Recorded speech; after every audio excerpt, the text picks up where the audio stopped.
Alright, What is your channel called? right now it's just called Dinoctova, but we're going to change the name later, which, when it gets to be bigger and more popular, I definitely want to get some opinions on everybody. Like, what the hell do I call this channel? Well, for now, welcome to Dinoctova's YouTube channel, co-hosted by Eye of Odin, yours truly. Yep, this is me over here, Dinoctova. You cannot see me because the camera is focused on this guy right here. Yeah, you can see me off in the corner if I wanted to be seen, but you're just going to see the smoke that I produce over in his general direction. Now we're going to try not to move much in this chair because it's horrible creaking noises and you guys don't want to hear that. No. Yours is loaded. So I guess I'm going to start off this video by, the usual, like, subscribe if you're enjoying the channel. Not going to force anybody to do that. There is the GoFundMe if you want to go donate to that. Yeah. So, what are we going to talk about today? I don't know. This is a toke session where we're going to sit, smoke weed, and talk about random stuff. I always discuss my fun night last night. I mean, do you really want to discuss that? I'm up for discussing that. This guy had some fun last night. Oof. I'm mad at him. He didn't take me. Yes, long-standing issue. Anywho.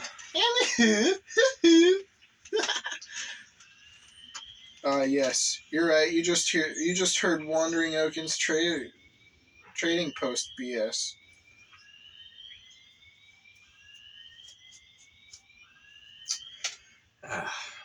Drove out of town last night to a underground full contact MMA. It's kind of a spectacular event, except that was once long ago. Now it is since degraded to the part of anyone who is participating in that particular arena does not want to fool around with it anymore because everyone's just done with it. For instance, I only got 4 fights in. Mind you, these particular fights are anywhere between 2 to 4 to 5 people at a time because you get more money that way. I was making my way through my 3rd, getting ready to start my 4th. Searchlight shines and opens the heavens, freaks everybody out. My first reaction, I parked a block down the road. See ya, suckers! Jumped the fence and took off like a bat out of hell. And I didn't get a lick of money, but you know what? It was still fun. It was still fun. Sometimes that's all that matters. Honestly, like, I try to look at it like, if I didn't have fun, then what was the point?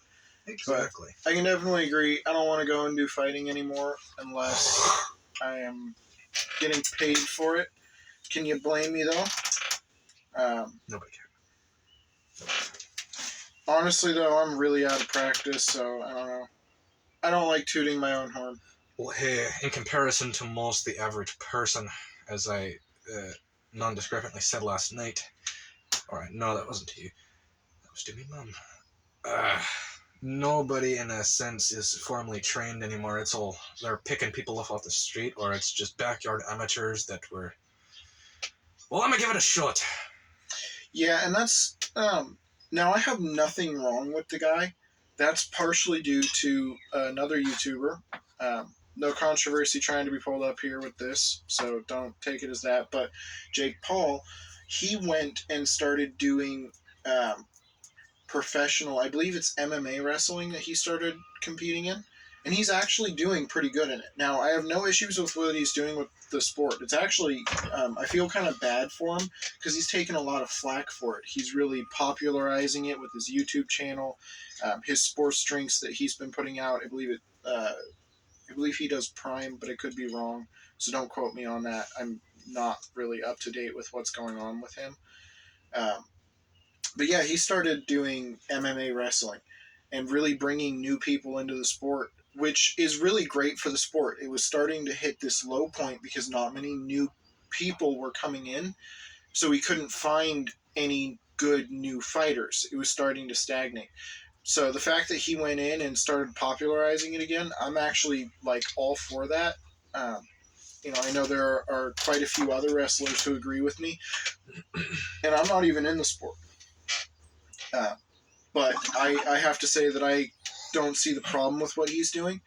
I think that he's doing a great thing for the sport in general. He's bringing more money into it, which allows us to have better equipment, more research into the fighting itself, better training. It's just, in general, there's a lot of improvements that are coming because of it. But then, as he points out, there's also the downfall of a lot of ignorant people going in thinking that they can be good and getting their ass kicked and getting hurt. It's like when a street fighter goes in and challenges the boxing coach in a gym. Right. It's great that we're getting all these new people coming in, but these new people need to realize that this is not just some game. No, these people are trained to destroy your ass. Right, right, and the best way I can put it is these people are going in and fighting professional gamers and trying to button mash their way to victory. It doesn't work. And it's dangerous for everybody, because when you have somebody inexperienced fighting somebody experienced, that experienced person is going to be able to hurt that inexperienced person a lot. It's really bad. But in the same breath, because that person is so inexperienced, when they do damage, it's going to be just as bad for the experienced person. It's going to be really random. It's going to be hard for them to know, hey, this next punch, all the other punches were fine. I could take those because they weren't. I could take those punches because they weren't going to hit in a way that was going to hurt. But then they get that one lucky punch in and just immediately knock even an experienced fighter out. Because stupid stuff like that can happen. Now, it's not very common. I'm not saying it is. I'm just saying it can happen. And when it does happen, it can be very irritating. I can second that. By the time I stopped, I was 32-2. The first one, I lost that intentionally. I'm not going to lie, I took a dive on that one. The second one, though,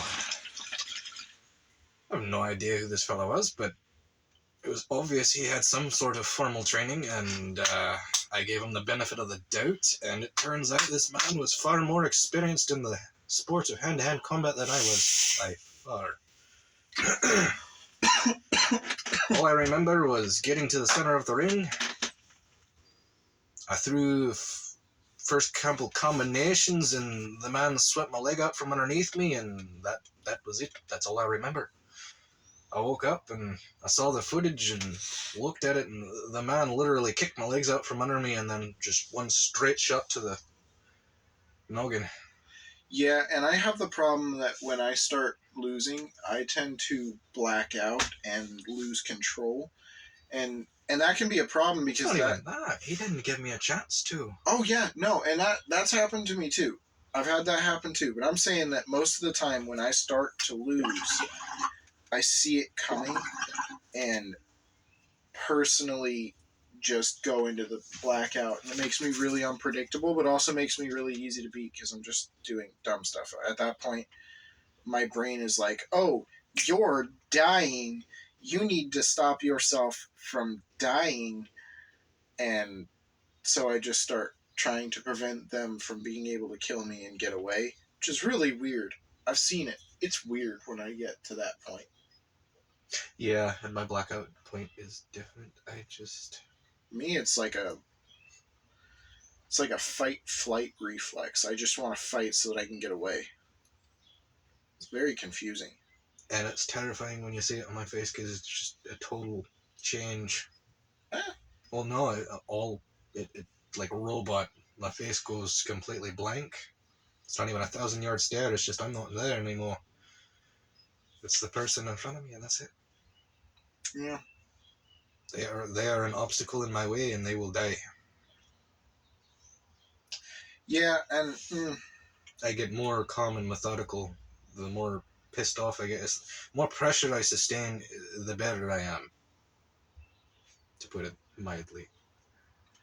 yeah. That's just the way I function.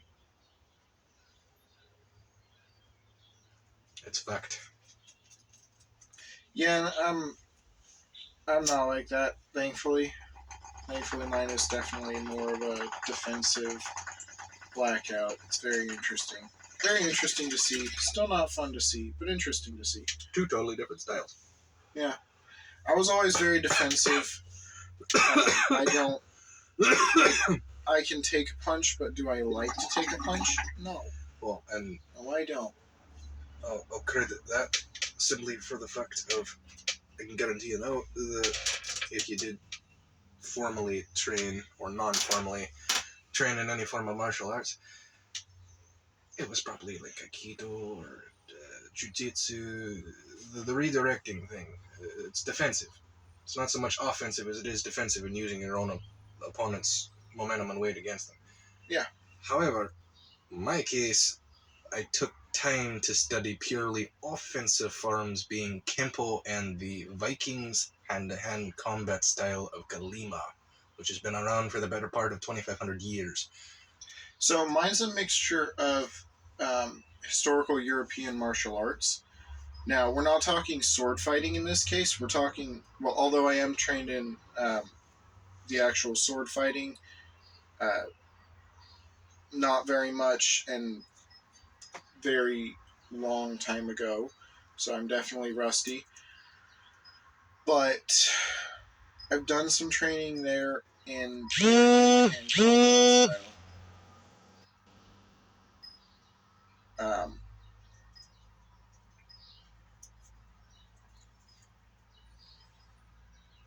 Yeah, that's a very interesting. Not gonna lie.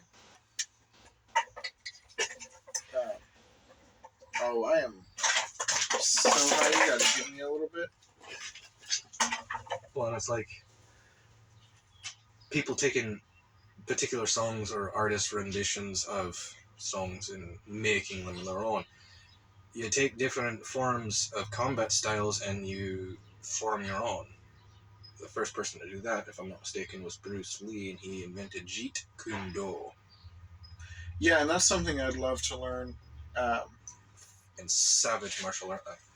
The man truly knew what he was doing. Personally, I want to do a lot of learning in martial arts in general. I would like to master a certain amount of them. But that takes a lot of time and dedication, something that I have, but waste, which is okay. Do I need to get better about it? Yes, a lot of people do. I mean, in today's day and age, it's to not find that is the rarity. Which is where everybody's working a little bit better on that. Mm. Now, it's taking time and repetition to do that, and I feel like a lot of people have that problem now. Yeah, definitely a rarity to find people who don't do it, who don't just kind of waste a lot of time and don't even realize it. All I'm gonna say is they're only representing their environment. Your fucking country is in shambles. Everything is kind of screwed up. I feel like we're in the information age, and it's going to be very interesting to see how the next couple generations really handle that. Because, I mean, think about it. Literally, information at our fingertips. If I wanted to, for example, go and find the information on how to make any kind of explosive I want, it's actually public knowledge. Hey, this fool's been put on a federal watch list for that very reason. Hey, non-disclosed information, but I cannot deny that that is true, because this information is all public. You can look up literally anything you want. Now the question is how is our generation going to handle that? And if you can't look stuff up, you can get information. Example, I have a whole list of books in relation to physics that if you were to read through all of these books and memorize all of the information, you would be one of the foremost experts on physics. It is a pretty long list of books. I'll have to put it somewhere in one of my videos, because you guys, seriously, We live in the information age, and what our generation's going to do with that is going to be very important. You know, that's terrifying for us. That puts a lot of weight on our shoulders. Why, especially when you're not particularly functioning in the new informational age. There's a lot of different individuals who are finding the problem of they can't quite get up to speed with everybody else because they're still stuck in the past. It's the comfortability. It's just a safe place for them. And he's not wrong in that respect. A lot of people stick in the past because it's comfortable, and this ever-changing world that we live in is very scary. It can be, honestly. People are living longer. Your lifespans all across the world are spanning well into the hundreds now. So we're finding that we're having more time to do with what we will than we initially had before. I mean, the national, at least the American national average for the 1800s, you were getting married and having kids by 30. Honestly, owning vast land and property, all for the sake of you're not going to live long. You're expected to die before you're 50. Yeah, honestly. Well, and you were lucky to live to 50 back then. It was 50-year-old man. You're a fucking ancient tome to time. They're going to be just hoarding you for their knowledge. There were those rare exceptions of people who lived well into their hundreds, but those were very few and far between. Incredibly, and they were usually the ones who had, personally, in my experience, suffered the most trauma. Yeah, they may have lived long, but at the end of their life, their health was very subpar. And then, yeah, we live in this era now where, living in your hundreds is kind of just, it's something that a lot of people can actually realistically achieve. And there's been talk of some sort of breakthrough with not necessarily de-aging, but replenishing the cells of the body to where the body is creating its own form of age serum, so to speak. It's helping you live longer, and it may actually start to regress the turn of time. It's just mind-blowing to think about.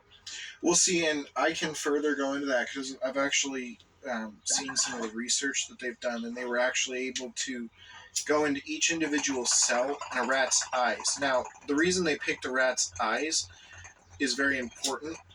The eyes are the most difficult cells in the body to work with, generally.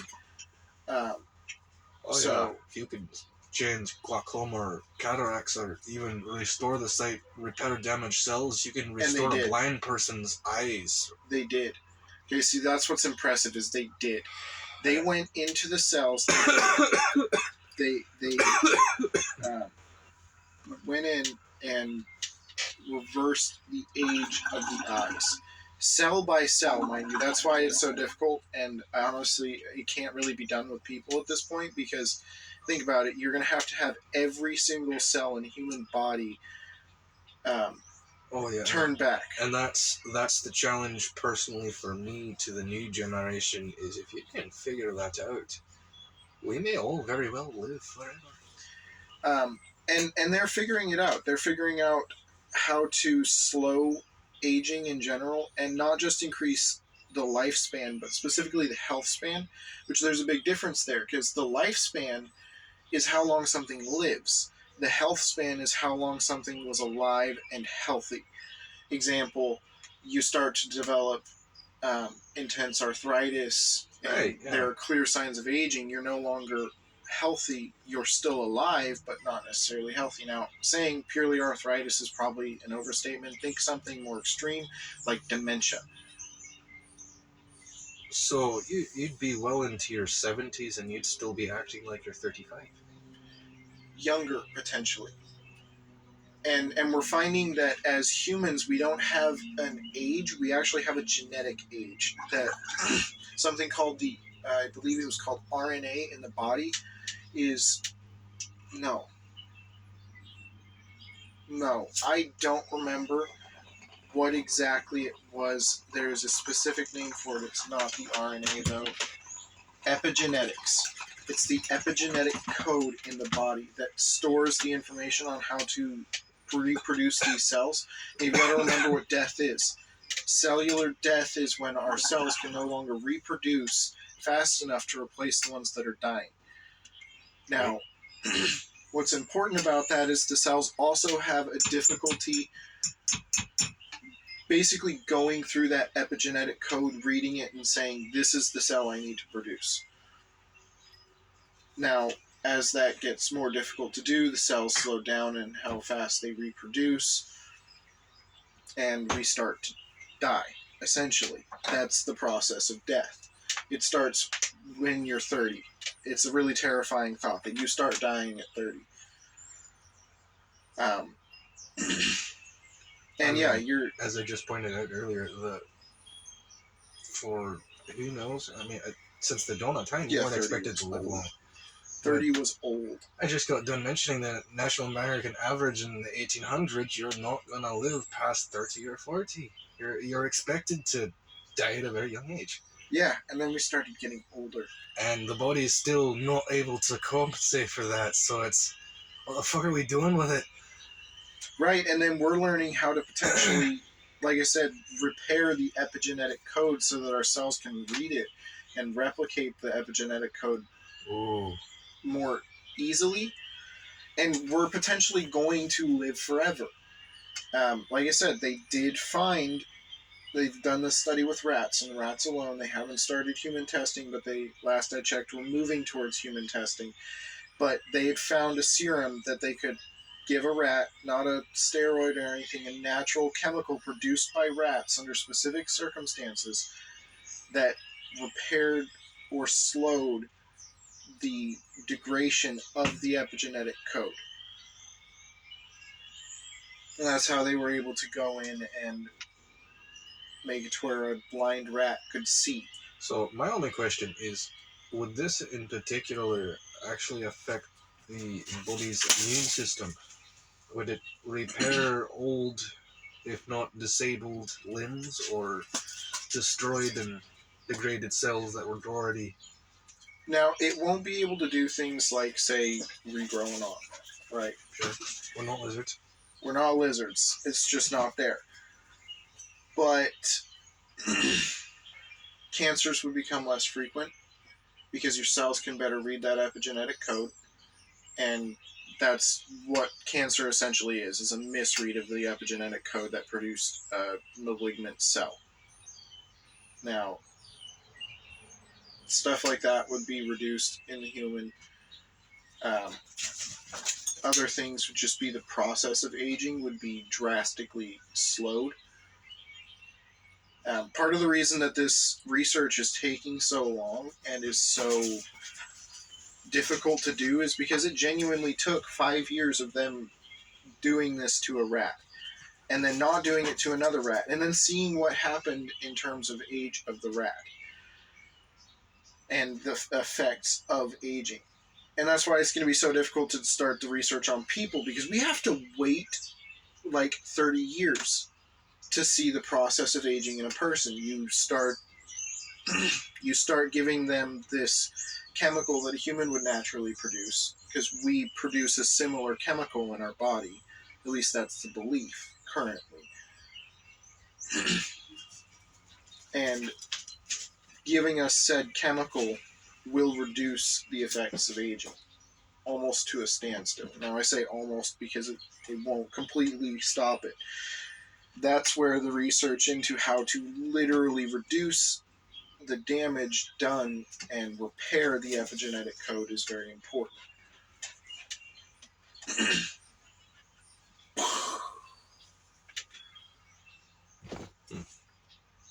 Aging may not be a thing.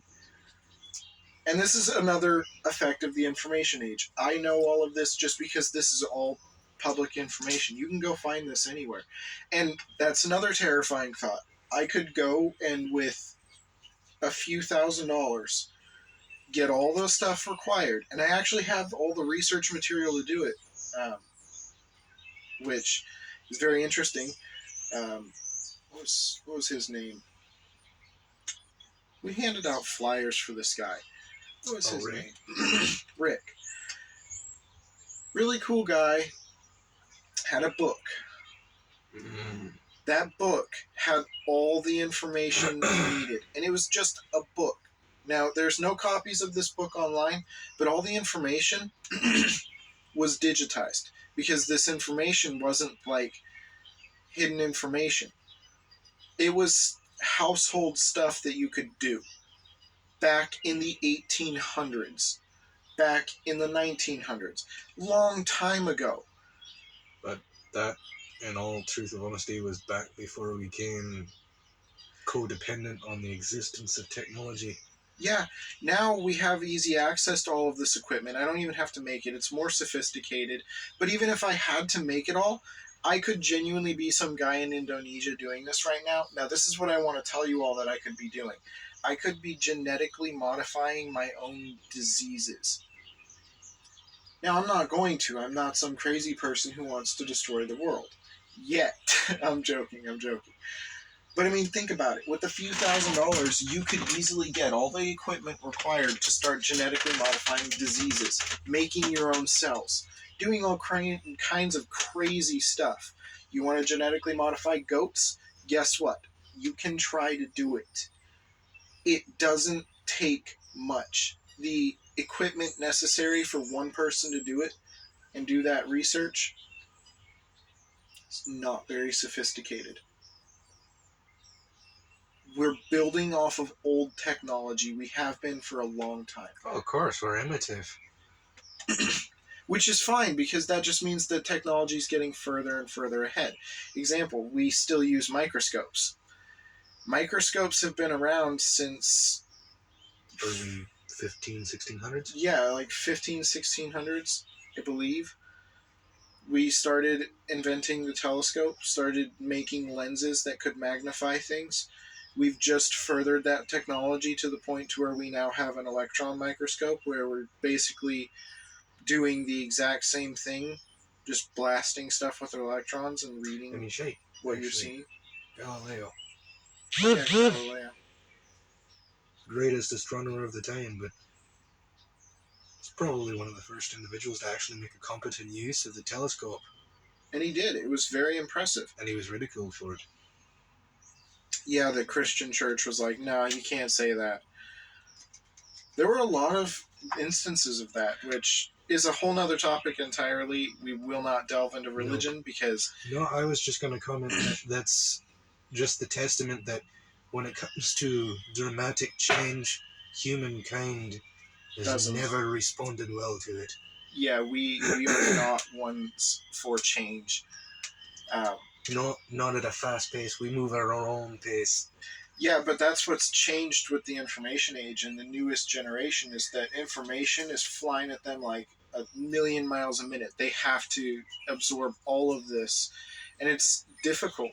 Oh, yeah. And what do they see most in their life? It's generally YouTube in the U.S.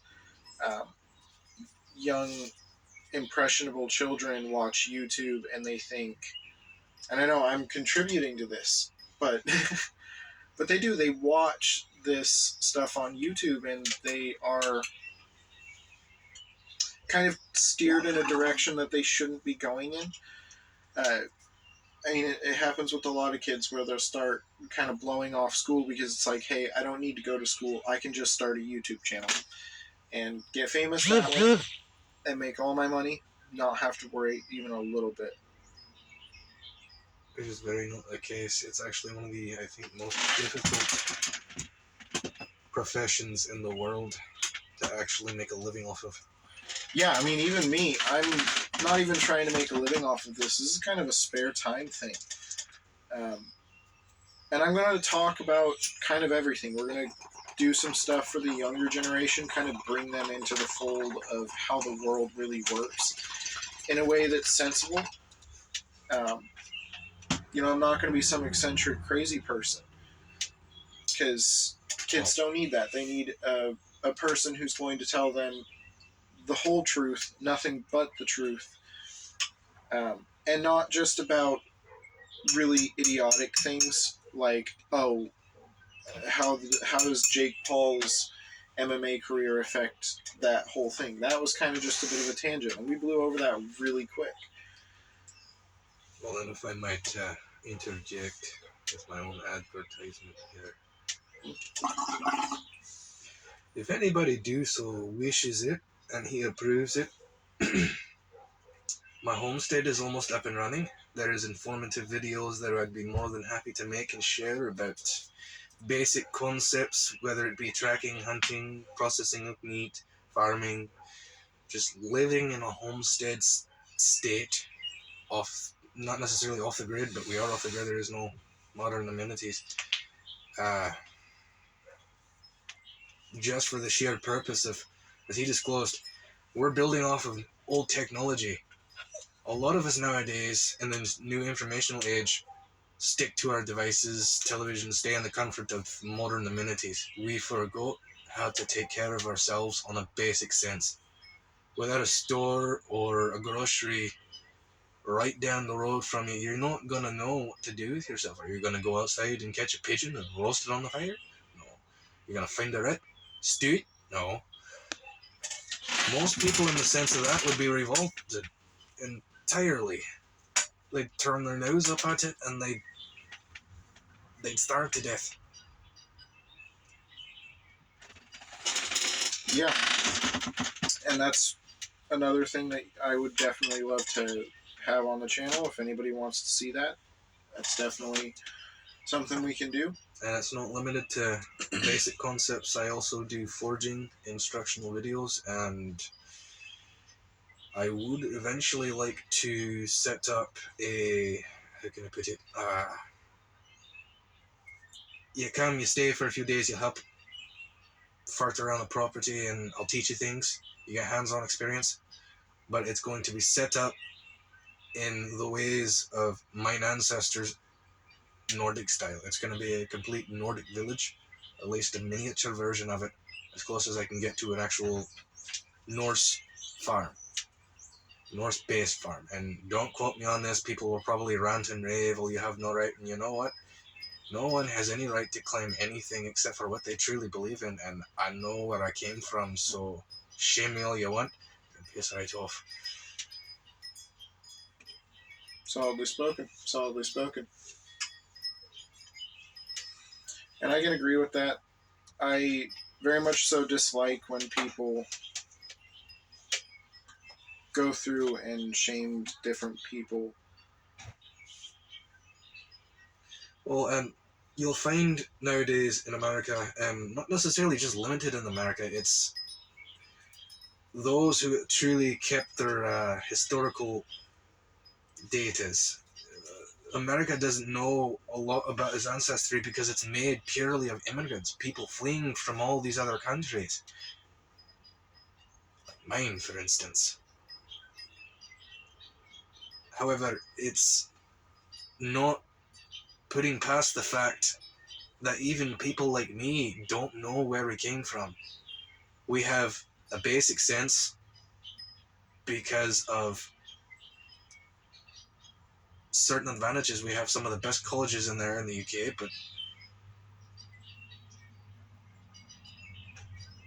we're limited on what we truly know because all of that died out thousands of years before our time, and there's no way to truly ever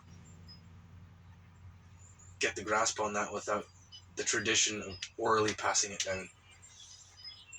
The way of mouth has always been the way of father and son, mother and daughter. It's just...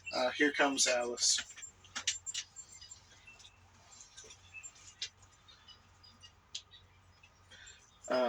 Yeah, no, and he's definitely right. It's pretty interesting. I'm still stuck on the tangent of the information age, how it's going to affect the next couple of years, how our generation is going to deal with it. It's an interesting time and very difficult. But what's interesting is we equally have a lot more support from everybody because we can more easily keep in contact with people we care about and then meet new people. It's quite interesting. Quite interesting, I want to say. I'm going to step out here. Well, actually, I think we're going to end it now because this is very long at this point. Yes. So I think it's a good point to end it on. We've hit a low note in the conversation. Really thinking about some intense thoughts here today. So if you've stuck around this far, kudos.